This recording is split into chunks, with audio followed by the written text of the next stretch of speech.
Hello guys, ഇന്ന് നമ്മളിവിടെ ഉണ്ടാക്കാൻ പോകുന്നത് റവയുടെ ലഡു. അതിന് വേണ്ടിയിട്ട് ആവശ്യമായ സാധനങ്ങളെന്ന് പറയുന്നത് 1 ഗ്ലാസ് റവ, 1 ഗ്ലാസ് പാല്, 1 ഗ്ലാസ് പഞ്ചസാര, പിന്നെന്തുവാ നെയ്യ്, പിന്നെ അരമുറി തേങ്ങ നമ്മൾ എന്താ ചെയ്യണമെന്ന് അറിയാവോ? തിരുമ്മിയിട്ട് മിക്സിക്കകത്തിട്ട് ചെറുതായിട്ടൊന്ന് പൊടിക്കണം കേട്ടോ. എന്നിട്ട് നെയ്യ്, പിന്നെ നട്ട്സ്, അണ്ടിപ്പരിപ്പ്, മുന്തിരിങ്ങയും, പിന്നെ കുറച്ച് ഒരു 1/2 ഗ്ലാസ് വെള്ളവും കൂടെ വേണം കേട്ടോ. അത്രയും സാധനങ്ങൾ വേണം നമ്മൾ പിന്നെ റവയുടെ ലഡു ഉണ്ടാക്കുക. അതിന് ആദ്യമായിട്ടൊരു പാൻ അടുപ്പത്തോട്ട് വെച്ചിട്ട് നെയ്യ് അതിനകത്തോട്ട് ഒഴിച്ചു കൊടുക്കുക. നെയ്യ് ചൂടായിട്ട് വരുമ്പോൾ നമ്മൾ എടുത്തു വെച്ചിരിക്കുന്ന അണ്ടിപ്പരിപ്പും മുന്തിരിങ്ങയും കൂടെ വറുത്ത് കോരിയെടുക്കണേ. ഒരുമിച്ചിട്ടാലും കുഴപ്പമില്ല, രണ്ടായിട്ട് അത് നിങ്ങളുടെ സൗകര്യത്തിനനുസരിച്ച് ഇട്ട് കൊടുക്കണേ. ഇത് നമുക്ക് കുട്ടികൾക്കൊക്കെ വൈകിട്ട് വരുമ്പോഴൊക്കെ നമുക്ക് കൊടുക്കാൻ പറ്റിയ ഒരു സ്നാക്സ് ആയിട്ടൊക്കെ പറയാം. നല്ലതാണ്. ഞാൻ ചെയ്ത് നോക്കിയപ്പം എനിക്കിഷ്ടപ്പെട്ടു. നിങ്ങളൊന്ന് ട്രൈ ചെയ്ത് നോക്കണം. ഈ രീതിയിൽ തന്നെ ഒന്ന് ട്രൈ ചെയ്ത് നോക്കണം. അത് വറുത്ത് കോരി എടുത്തതിന് ശേഷം നമ്മൾ എടുത്ത് വെച്ചിരിക്കുന്ന റവ, നിങ്ങൾക്ക് 1 ഗ്ലാസ് എടുക്കണമെന്ന് നിർബന്ധമില്ല. ഇപ്പം എത്ര റവ നിങ്ങളുടെ കയ്യിലുണ്ട് എന്ന് വെച്ചാൽ അതനുസരിച്ച് എടുത്താൽ മതി കേട്ടോ. ഇതിന് പ്രത്യേകിച്ച് അളവോ കാര്യങ്ങളോ അങ്ങനെയൊന്നുമില്ല. നിങ്ങളുടെ ഒരിത് വെച്ച് നിങ്ങൾ അത് ചെയ്ത് നോക്കാം. അങ്ങനെ ഞാനിപ്പോൾ എടുത്തേക്കുന്നത് 1 ഗ്ലാസ് റവ. ആ റവ നല്ല രീതിയിൽ വറുക്കണം എന്ന് വെച്ചാൽ ഒരു ബ്രൗൺ കളറാകുമ്പോൾ നമ്മൾ റവ വറുത്ത് കോരി ഒരു പാത്രത്തിലോട്ട് മാറ്റണം.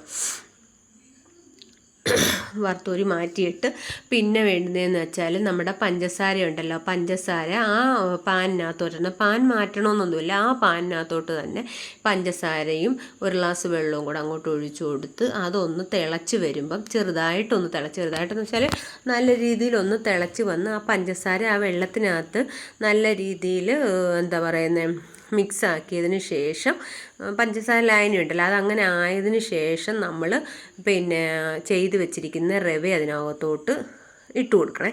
ഇട്ട് കൊടുത്തിട്ട് നമ്മൾ പൊടിച്ച് വെച്ചിരിക്കുന്ന തേങ്ങയുണ്ടല്ലോ ആ തേങ്ങയും കൂടെ അതിനകത്തോട്ട് മിക്സ് ചെയ്ത് നല്ല രീതിയിൽ കുഴച്ചെടുക്കണേ. എന്ന് വെച്ചാൽ നമ്മുടെ കയ്യിൽ ഉരുളയാക്കാൻ പറ്റുന്ന രീതിയിലായിരിക്കണം നമ്മളത് മിക്സ് ചെയ്യേണ്ടത്. അങ്ങനെ നമ്മളെന്തോ അങ്ങനെ നമ്മൾ തേങ്ങായും കൂടെ അതിനകത്തോട്ട് ഇട്ട് കൊടുത്ത് നല്ല രീതിയിൽ കൈ മാറ്റാതെ തന്നെ നല്ല രീതിയിൽ ഇളക്കി കൊടുത്തിട്ട് ഇച്ചിരി കുറച്ച് നെയ്യും കൂടെ നമ്മൾ അതിനകത്ത്, കാരണം എന്ന് വെച്ചാൽ നെയ്യ് ഒഴിക്കുന്നത് ഒന്നാമത്തെ കാര്യം നല്ല രുചി കൂടാൻ വേണ്ടിയാണ് നെയ്യ് ഒഴിക്കുകയും ചെയ്യുന്നത്. പിന്നെ നമുക്ക് ഉണ്ട വരട്ടാൻ നേരത്ത് നമ്മുടെ കയ്യിലൊന്നും ഒട്ടത്തതുമില്ല. അതിനുവേണ്ടി മാത്രമാണ് നമ്മൾ നെയ്യ് ഉപയോഗിക്കുന്നത്. അങ്ങനെ പിന്നെ നമ്മൾ നെയ്യും കൂടെ ചേർത്ത് കൊടുത്തിട്ട് നമ്മൾ വറുത്ത് വെച്ചിരിക്കുന്ന അണ്ടിപ്പരിപ്പ് മുന്തിരിങ്ങയും കൂടെ അതിനകത്ത് മിക്സ് ചെയ്യണം.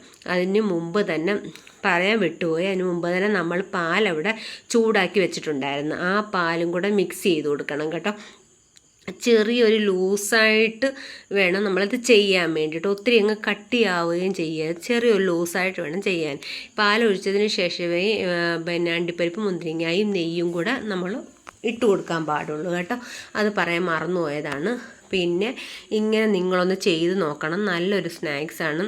കാരണം എന്ന് വെച്ചാൽ വേറെ കെമിക്കലോ അങ്ങനെയൊന്നും ചെയ്യുന്നില്ല, നമ്മുടെ വീട്ടിൽ തന്നെ പ്രിപ്പയർ ചെയ്യുവാണല്ലോ. അന്നേരം പിന്നെ നിങ്ങളൊന്ന് ചെയ്ത് നോക്കണം. ഞാൻ ചെയ്ത് നോക്കി, നല്ലതായിരുന്നു. പക്ഷെ നമ്മൾ ഇത് ഇങ്ങനെ പാലൊഴിക്കുമ്പോഴത്തേക്ക് നമ്മുടെ ആ തീ അങ്ങ് ഓഫ് ചെയ്തിട്ടേക്കണേ. ഓഫ് ചെയ്തിട്ട് വേണം പിന്നെ ഇളക്കിക്കൂടാ. ആ ചെറിയ തീക്കകത്ത് വേണം നമ്മൾ പിന്നെ ആ ചെറിയ ചൂടോട് കൂടി വേണം നമ്മൾ പിന്നെ ചെയ്യാൻ. അതുകൊണ്ട് നിങ്ങളൊന്ന് ചെയ്ത് നോക്കണം. ഞാനിപ്പോൾ ചെയ്ത് നോക്കി, നല്ലതാണ്, നല്ല റിസൾട്ടാണ് കിട്ടിയത് കേട്ടോ. അങ്ങനെ എല്ലാവരും ചെയ്ത് പിന്നെ എൻ്റെ ഈ വീഡിയോ കണ്ട് ഇഷ്ടപ്പെട്ടാൽ നിങ്ങൾ എന്നെ ഒന്ന് സപ്പോർട്ട് ചെയ്യണം, ലൈക്ക് ചെയ്യണം, ബെൽ ബട്ടൺ ക്ലിക്ക് ചെയ്യണം. എന്നെങ്കിലേ ഞാനിടുന്ന വീഡിയോ ഒക്കെ നിങ്ങൾക്ക് കാണാൻ പറ്റത്തുള്ളൂ. നിങ്ങൾ സപ്പോർട്ട് ചെയ്താൽ മാത്രമേ എനിക്ക് മുന്നോട്ട് കൊണ്ടുപോകാനും പറ്റത്തുള്ളൂ. അങ്ങനെ എല്ലാവരുടെ സപ്പോർട്ടോടുകൂടി ഞാൻ ഇന്ന് വീഡിയോ ഇതാക്കുകയാണ്. പിന്നെ എല്ലാവർക്കും ഇഷ്ടപ്പെട്ട് കാണുമെന്ന് വിശ്വസിക്കുന്നു. അങ്ങനെ ഇത്രയേ ഉള്ളൂ. ലഡു അങ്ങനെ റവയുടെ ലഡു അങ്ങനെ ഉണ്ടാക്കി എളുപ്പം പറ്റുന്ന ഒരു കാര്യമാണ്. ഇത്രയേ ഉള്ളൂ. ഓക്കെ, ടാറ്റാ.